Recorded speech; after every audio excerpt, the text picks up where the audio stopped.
Okay, so the thing is, this video is divided into two parts. If you don't like part one, which should be around 3 minutes long or 3.5 minutes, you can just skip to part two. You can see it in the chapters below also, but I suggest you see the theory. I've simplified it, super simplified it. It's going to help you out, not just for this game, but for every game. So let's get started. All right, so here's something, maybe graphics defined by game devs, and here's the graphics that the player sees. So what happens really is, when we don't touch any of the game, we just buy it, install it, and play it. What the game has defined, game developers have defined in their graphic settings, that's all we see without building anything. All right, but these might not be enough for some guys, and there's very specific people, of what do you say, modders, or the people who go that extra step to get the graphics that they want, and we do that using shaders. Shaders are the visual source of graphics in games specifically. So we need to add our own source to this kind of feels dull.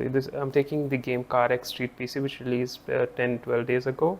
It's a pretty amazing game, and being a car lover, I actually am enjoying it too. But I also wanted some extra sauce. So in between, somewhere what the player sees and what the game devs have made for us, we're going to add our own little layer. Or if you've video edited or ever used Photoshop or Lightroom, so just think of it as that extra layer between. We're going to use a plugin or a tool or an injector, whatever you want to call it. Basically, Reshade is the tool we're going to use today to install extra filters into it. So Reshade is nothing but a combination of small shaders or filters, whatever you want to call them, and this is what we get by the end of our layering, filtering, and everything. So this one layer that we added, let me simplify it for you guys. This is how it looks. So the graphics that the game developers devised for its players were not enough, so we added our own little sauce to it of filters, and this is what the player sees in the end.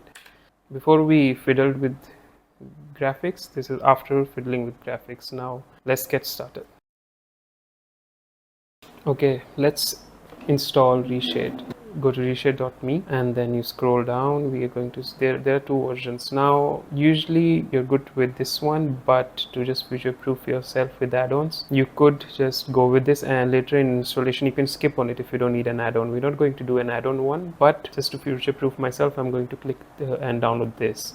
So once it's downloaded, you would have check your downloads folder, and you would now need to install it. Yeah, don't mod things to cheat. Yeah, click OK here.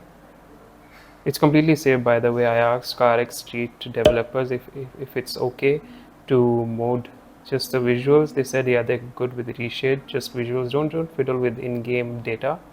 That's non-visuals, or just don't cheat, guys. Anyhow, so you select the game. Now the process for this that I'm going to show, you can replicate with any other game as well. So if you can do that with Forza Horizon, you can do with that any other game basically. But in this case, we're going to go and click CarX Street, and yep, this is the Steam folder for it. Next, there used to be a compatible list you could search with Reshade, but I couldn't find one, so I just went to the game that I'm going to install, and for example, I just had to search what I use, like what these developers have used.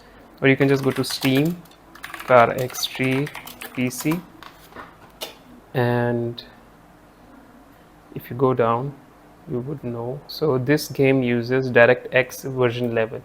Now this is very important because for different games it will be different, DirectX version 2, or it could be Vulkan, anything. So this is how you mostly get your DirectX. I mean, this is how you get your information of this. So we're going to choose DirectX here, but for different games it could be different. All right. Now next, we click next. Yes, we're going to actually uncheck all and then check all. We need everything. This is for like if you created your own shader, but that's for another day. Let's just try to understand and how the basics work for installing this into your game. Now it's installing.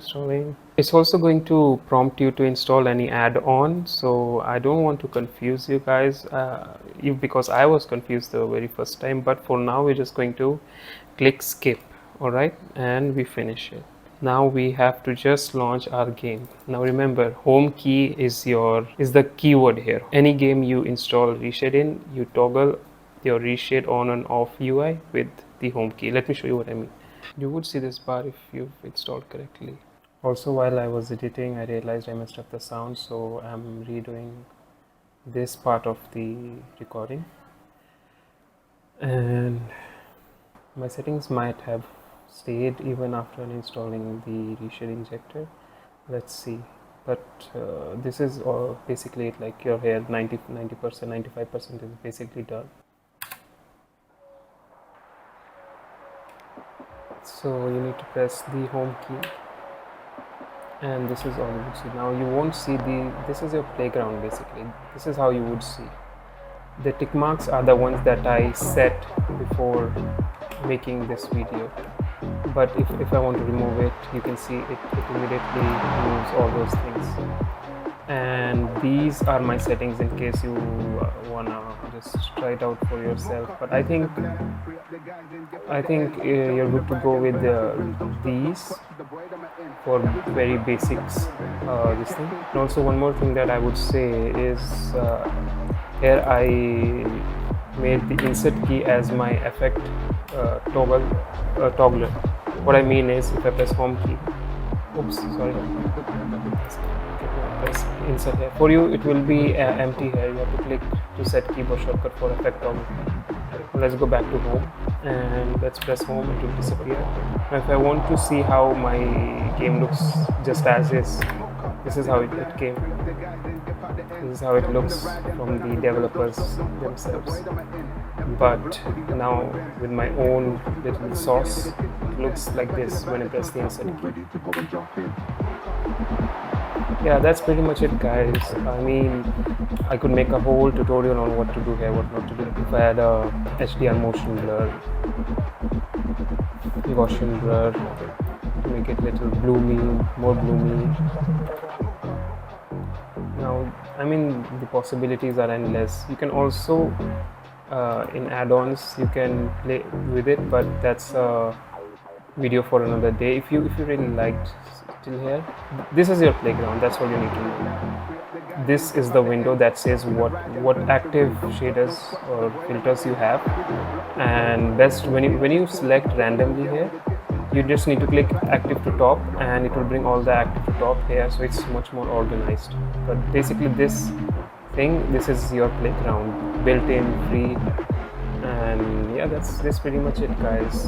Now I'm gonna play a little bit for you guys for 10 seconds. This is how it looks with my settings, and this is how it looks without. So you decide. I think I might have to fiddle more with it, but this is how it looks. I wanted the flowers to pop more. I know it's oversaturated, but this is my thing. That's all it is. Alright, guys, I hope this thing helped. So without it, yeah, that's pretty much it. Please do let me know what you want to see next, and I try to bring you free resources. You don't have to pay for them, but I think there are some good add-ons, some good shaders that might just bring it, paid ones that just might bring that extra little what do you say, missing thing. But I think I'm satisfied with this for now, and that's it. Have a nice one. Hey guys, so if this was helpful, I would like you to like the video. Asking for a sub would be asking for a lot, but yeah, definitely like the video and tell me what I could improvise in the next one, and also share your settings or screenshots, basically not the settings, in this subreddit which is dedicated to PC version of CarX Street. And yeah, looking forward to seeing all your amazing screenshots. Happy gaming.